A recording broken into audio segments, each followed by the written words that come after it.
Video like जरूर कर लीजिए और ऐसे वीडियो लगातार फ्री में पाने के लिए चैनल को तुरंत सब्सक्राइब कर लीजिए और बेल आइकन को जरूर टैप कर लीजिए ताकि आगे भी सारे वीडियो आपको मिलते रहे। यूट्यूब में फॉलो करते हैं तो प्लीज ये वाला फ्री टेलीग्राम चैनल जरूर ज्वाइन कर लीजिएगा। सारे नोटिफिकेशन सारे अपडेट यहीं पे आते हैं, ध्यान रखिए। नमस्कार साथियों, स्वागत है आप सभी का स्टडी फॉर सिविल सर्विसेज में। ये क्लास है हमारी RO हिंदी की। और हिंदी में जो टॉपिक हम लोग पढ़ रहे हैं वो आप देख ही सकते हो यहाँ पर, वो है विशेषण। विशेषण की इससे पहले मैं 2 क्लास ऑलरेडी ले चुका हूँ, जिसमें मैंने आपको बताया विशेषण क्या होते हैं, कितने प्रकार के होते हैं, और विशेषण, विशेष्य और प्रविशेषण क्या होते हैं। इन सबको पढ़ने के बाद अभी हम आगे बढ़ेंगे और आज का हमारा टॉपिक है विशेषण में विकार। विकार का मतलब है कि अगर कोई चेंज आता है, कोई परिवर्तन आता है, तो उसको आज हम यहाँ डिस्कस करेंगे। जैसे देखिए जरा, देखिए पहली लाइन देखेंगे, विशेषण शब्दों में लिंग, वचन और कारक के आधार पर परिवर्तन हो जाता है। जो लिंग, वचन और कारक विशेष्य का होता है वही लिंग, वचन और कारक विशेषण का भी होता है। ठीक है, यानी कुछ विशेषण ऐसे होते हैं जिनमें लिंग, वचन और कारक के अनुसार परिवर्तन हो जाता है, और ये जो परिवर्तन होता है विशेषण का, ये विशेष्य पर आधारित होता है। यानी जिसकी विशेषता बताई जा रही है, अगर वो बदलेगा तो विशेषण भी उसके साथ ही बदल जाएगा। जैसे अब कुछ नियम है, जरा देखते हैं इनको, देखेंगे जरा ध्यान से। आकारांत विशेषण स्त्रीलिंग विशेष्य के साथ ईकारांत हो जाते हैं। अब ये आकारांत क्या है, तो देखिए आकारांत का मतलब है जिनका अंत बड़े आ की मात्रा से होता है। आ का रांत, यानी आ की ध्वनि के साथ अंत होने वाले विशेषण। जैसे उदाहरण के लिए यहाँ पर मैं लिख दूँ अच्छा, मैं यहाँ पे लिख दूँ क्या, मैं यहाँ पे लिख दूँ अच्छा। तो अच्छा में छा पर आ का डंडा लगाया या नहीं लगाया, बड़े आ का, तो ये हो गया आकारांत। अब जब हम इसे स्त्रीलिंग विशेष्य के साथ इस्तेमाल करेंगे तो ये फिर उसी के साथ ईकारांत में चेंज हो जाएगा। ठीक है, ईकारांत में।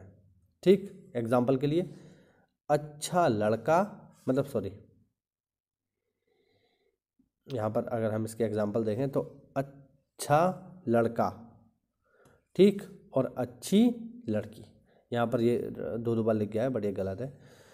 यहाँ पर देखेंगे, पहले है अच्छा लड़का, लड़का कैसा है, अच्छा है, लेकिन जैसे ही हम लड़के का लिंग बदलेंगे, इसको करेंगे लड़की, तो फिर अच्छा भी बदल के किस में चेंज हो जाएगा, अच्छी में चेंज हो जाएगा। बात समझ रहे हैं ना? तो बदल रहा है, नहीं बदल रहा है। वैसे ही देखिए अगला, आकारांत विशेषण बहुवचन में एकारांत हो जाते हैं। यानी ऐसे विशेषण जिनका अंत बड़े आ के साथ हो रहा है, अगर जब आप उनका बहुवचन बनाओगे तो वो छोटे ए के साथ परिवर्तित हो जाएंगे। सही है, एग्जाम्पल के लिए मीठा आम। ठीक, तो आम की विशेषता क्या है, मीठा, और मीठा जो है अंत हो रहा है ठा, ठा पर बड़े आ की मात्रा के साथ, तो ये हो गया आकारांत। ठीक है, लेकिन जैसे ही आप इसका बहुवचन करोगे तो क्या होगा, आकारांत से ये एकारांत में यानी छोटे ए में परिवर्तित हो जाएगा। बहुवचन जब आप करोगे तो आम का तो आमो नहीं होगा, आम का आम ही रहेगा, लेकिन मीठा का हो जाएगा मीठे आम। अगर मैं कह रहा हूँ यह आम मीठा है, मतलब किसी एक आम की बात हो रही है, और अगर मैं कह रहा हूँ ये आम मीठे हैं, मतलब बहुत सारे आमों की बात हो रही है। तो आप देख रहे हैं विशेषण जो है ये जो है बहुवचन बनाने के भी कार्य करते हैं। अगला पॉइंट देखिए, विभक्ति चिन्ह विशेष्य के साथ लगते हैं, विशेषण के साथ नहीं।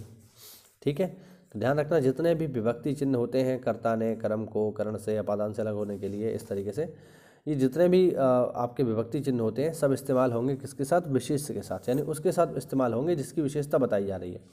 विशेषण के साथ इनका प्रयोग नहीं होता है। एग्जाम्पल के लिए, परिश्रमी छात्रों को पुरस्कार मिलेगा, तो छात्रों की विशेषता क्या है, परिश्रमी, तो परिश्रमी क्या हो गया, विशेषण हो गया। ठीक है, विशेषण हो गया। और छात्र क्या है, छात्रों की विशेषता बताई जा रही है, तो ये हो गया विशेष्य।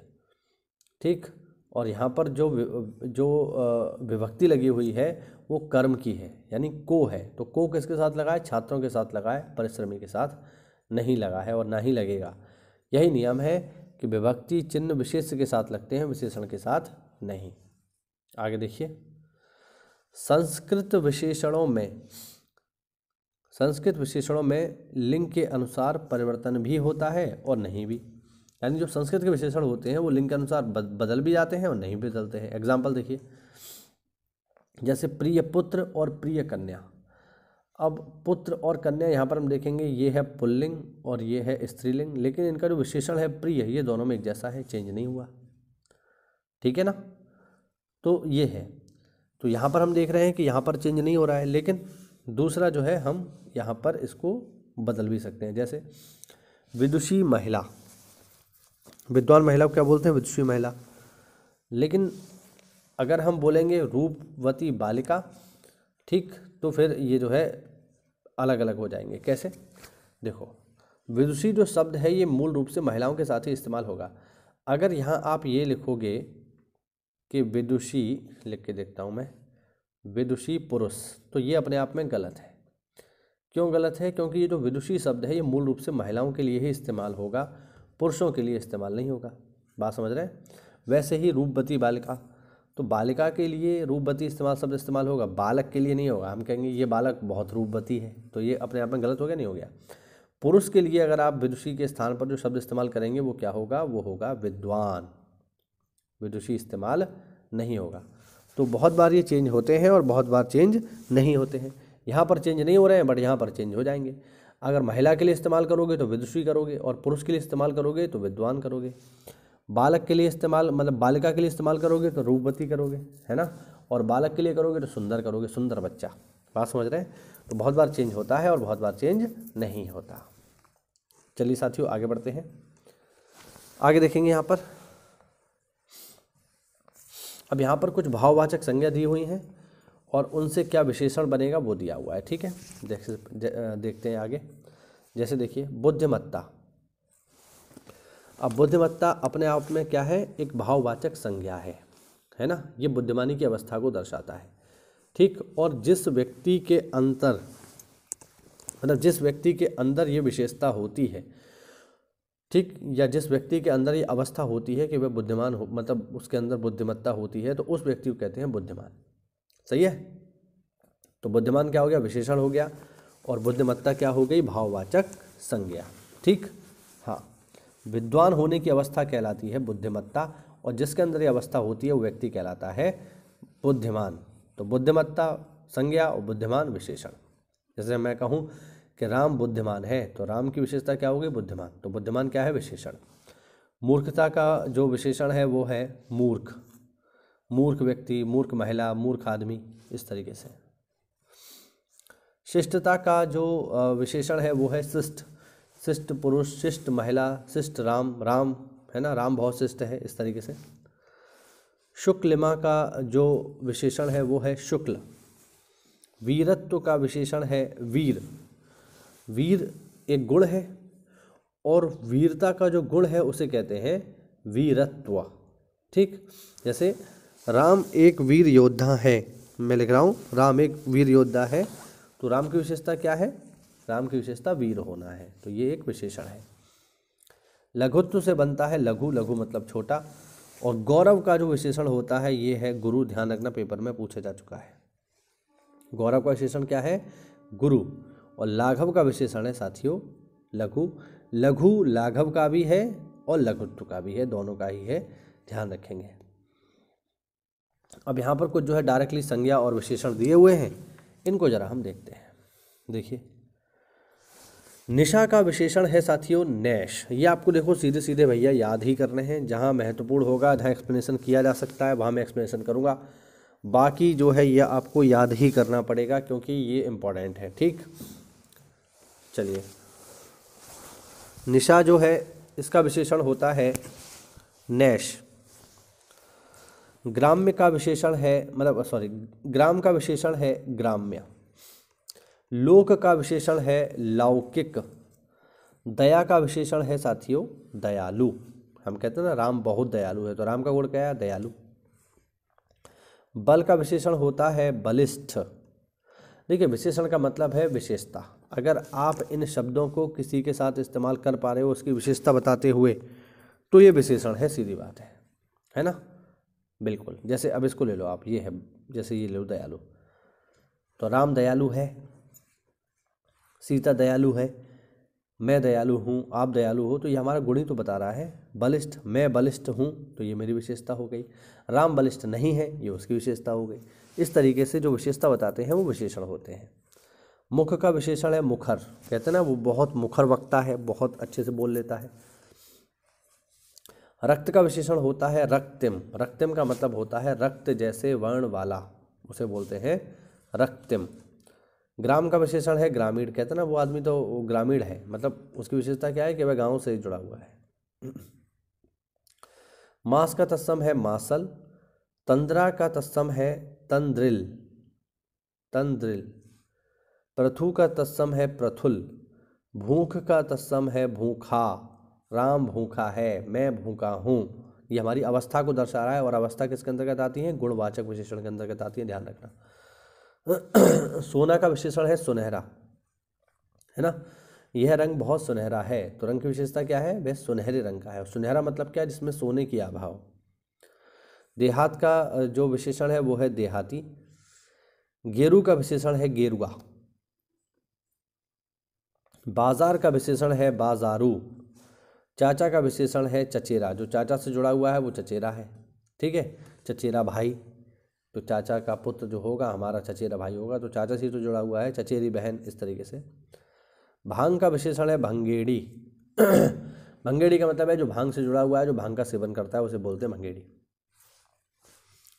मेरठ का विशेषण है साथियों मेरठ वाला, जो मेरठ से जुड़ा हुआ है वो मेरठ वाला है, तो मेरठ अपने आप में संज्ञा है और मेरठ वाला जो है विशेषण है।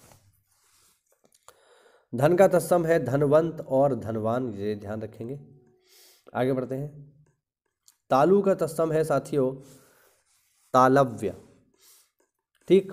जो मुंह से जुड़ा हुआ होता है उसे कहते हैं मौखिक। मौखिक होता है ना कि साहब लिखित परीक्षा नहीं है, मौखिक है, यानी इंटरव्यू होगा सीधे आपका। आनंद का विशेषण है आनंदमय या फिर आनंदित। फल का विशेषण है फलित, ठीक। कर्म का विशेषण है कर्मनिष्ठ। मधु का विशेषण है मधुर। कुल का विशेषण है साथियों कुलीन, जो कुलीन होता है, जो कुल से जुड़ा हुआ होता है, उच्च कुल से, उसे कहते हैं कुलीन। रूपा का तत्सम है रूपहला, रूपहला, ठीक। मेधा का तत्सम है साथियों मेधावी, जिसके अंदर मेधा होती है उसे कहते हैं, जिसके अंदर मेधा का गुण होता है उसे कहते हैं मेधावी। जैसे राम बहुत मेधावी छात्र है, सही है, वैसे ही। राष्ट्र का जो विशेषण होता है वो होता है राष्ट्रीय।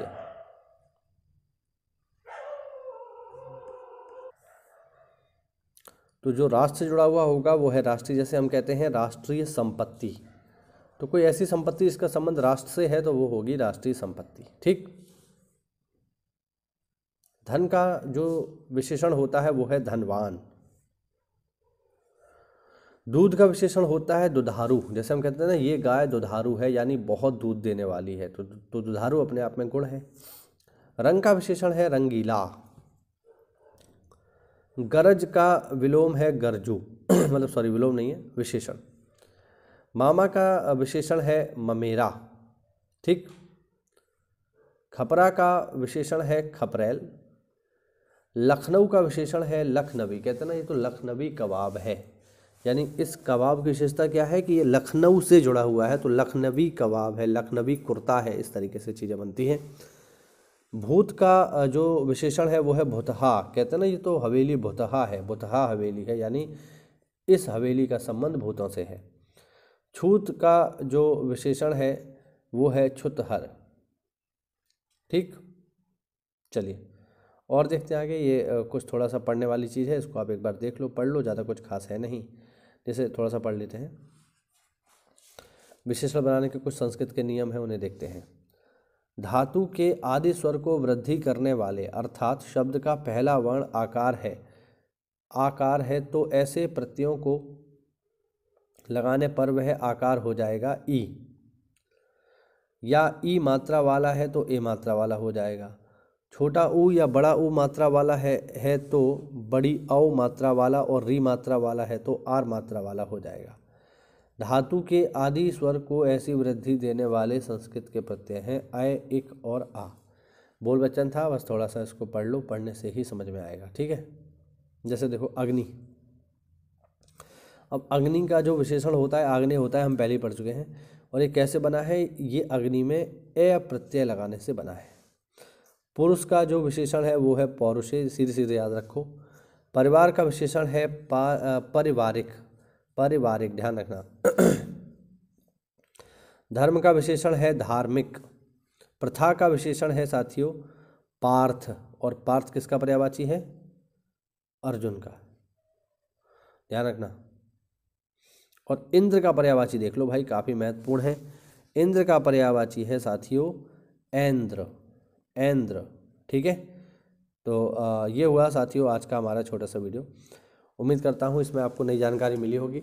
जल्दी ही इसी माह के भीतर जो है हमारी हिंदी कंप्लीट हो जाएगी, और फिर हम लगातार पूरा जनवरी हम हिंदी का रिवीजन करेंगे, प्रीवियस ईयर क्वेश्चंस लगाएंगे और धनाधन तैयारी करके आपका सिलेक्शन आरओ में पक्का कराएंगे। कोई डाउट हो तो कमेंट के माध्यम से पूछ सकते हो आप लोग, मैं उसका रिप्लाई जरूर करूँगा। मिलते हैं साथियों अगली क्लास में, तब तक के लिए जय हिंद, जय भारत, वंदे मातरम।